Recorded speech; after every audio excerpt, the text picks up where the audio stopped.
আঘোণৰ পথাৰত সোণকুটি চপোৱাৰ পিছতেই হাঁহে মাহে এসাঁজ খাবলৈ সাজু হৈছে চহা অসমীয়া। ভোগালীৰ আনন্দ ল'বলৈ ৰাজ্যজুৰি ব্যাপক তৎপৰতা। ভেলাঘৰ মেজি সজাৰ বাবে দিনে নিশাই ব্যস্ত গাঁৱৰ ডেকা বুঢ়া। আঘাতো ব্যস্ততা বাঢ়িছে জীয়ৰী বোৱাৰীৰ। লাড়ু পিঠা চিৰা মুড়িকে ধৰি সুস্বাদু ব্যঞ্জনেৰে ভোগালীৰ ভোগৰে সাজু হৈছে গাঁওবাসী। সৰভোগ ৰামদিয়া মালখুটি জাজিমুখত প্ৰস্তুত হৈছে ক্ষমা দৈ। ভোগালীৰ বতৰত দৈ ক্ৰীমৰ সোৱাদ দিবলৈ সাজু গোপালক আৰু মহপালকসকল।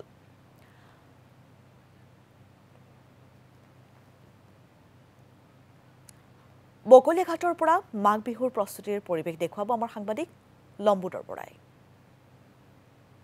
পদূলিমুখত হেঁপাহৰ ভোগালী। কাৰ্বি আংলঙৰ প্ৰান্তে প্ৰান্তে চলিছে এতিয়া ভোগালী কাটৰাৰ ব্যাপক প্ৰস্তুতি। মই বৰ্তমান উপস্থিত আছোঁ বকলীয়াঘাটৰ ১ নং বালিজান গাঁৱত, য'ত অসমীয়াৰ বাপুতি সাহোন যি ভোগালী বিহু, ভোগালীৰ উৰুকা উদযাপন কৰিবৰ বাবে তেওঁলোকে চলাইছে ব্যাপক প্ৰস্তুতি। মোৰ সতীৰ্থ সাংবাদিকে দেখুৱাইছে সমগ্ৰ পৰিৱেশ। এয়া দেখিবলৈ পাইছে অসমীয়াৰ যি পৰম্পৰাগত সাতখলপীয়া যি সিংহাসন, এই সিংহাসনৰ আকৃতিৰে তেওঁলোকে সাজি ওলাইছে ভেলাঘৰ।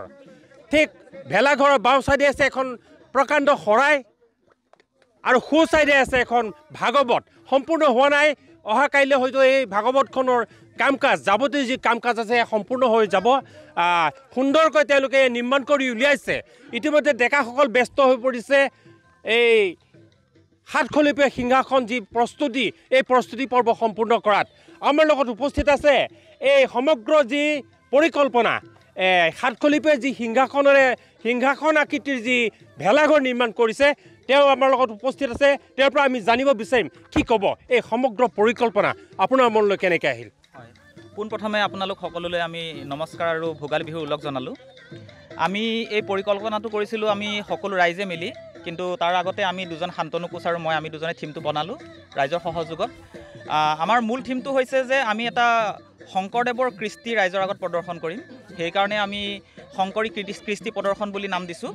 আৰু ইয়াতে আমি শংকৰী কৃষ্টি প্ৰদৰ্শনৰ বাবে আপোনালোকে দেখিছে সন্মুখত আমি ধুনীয়াকৈ এখন সিংহাসন বনাই দিছোঁ। সিংহাসনখন সম্পূৰ্ণ আমাৰ অকণমান কাম বাকী আছেগৈ। তাৰপিছত শৰাইখন বনাইছোঁ, শৰাইখনৰ ওপৰত এখন গামোচা আমি দিয়াৰ ব্যৱস্থা কৰিছোঁ। এতিয়ালৈকে তলত বৈ থকা হৈছে।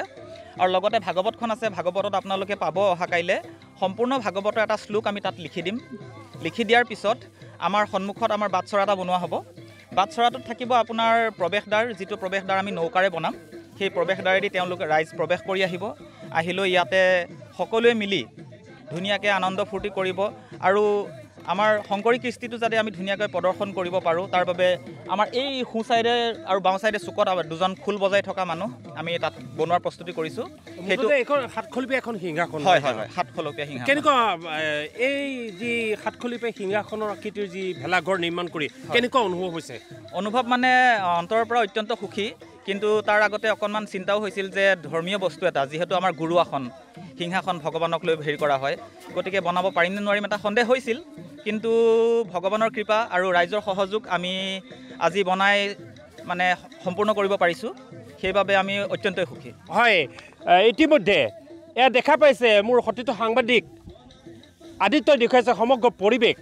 আমাৰ লগত আৰু এগৰাকী যুৱক আছে, তেওঁৰ পৰা আমি জানিব বিচাৰিম কি ক'বা। ইতিমধ্যে সাতখলপীয়া যি সিংহাসন আকৃতিৰ ভেলাঘৰ সম্পূৰ্ণ হৈছে, প্ৰায় সম্পূৰ্ণ হোৱাৰ পথত। কি ক'বা, খাদ্য প্ৰণালী কেনেকুৱা হ'ব, ভোগালীৰ ভোগ কেনেকুৱা হ'ব, তোমাৰ পৰা আমি জানিব বিচাৰিম। খাদ্য প্ৰণালী আমি ছাগলী মাংসৰ ব্যৱস্থা কৰিছোঁ, কমেও 40ৰ পৰা 50 কেজি। লগতে আমাৰ হাঁহ থাকিব 30 বা 35টা। তাৰ লগত আপোনাৰ চাল কোমোৰা আছে আৰু মাটি দালিৰ সৈতে কাঠ আলু, মাছ থাকিব। কিমান মানুহৰ কাৰণে এই ভোজ ভাত আমি এতিয়ালৈকে ধৰা হৈছে যে আপুনি কমেও 400 বা 500 ভিতৰত। আচ্ছা, এই পৰম্পৰাটো যি ভেলাঘৰত ভোজ ভাত খায় গাঁৱৰ ৰাইজে, এই পৰম্পৰাটো কিমান বছৰ ধৰি চলি আহিছে? এতিয়া আমাৰ যেতিয়াৰ পৰা স্থাপন হৈছে গাঁওখন, তেতিয়াৰ পৰাই চলি থকা যেন কোৱা হৈছে। এতিয়া আমাৰতো বয়স ইমান হোৱা নাই বাৰু, কিন্তু আৰু এইদৰে ভোগালী কাটৰাৰ প্ৰস্তুতিত ব্যস্ত হৈছে সমগ্ৰ ৰাজ্যবাসী।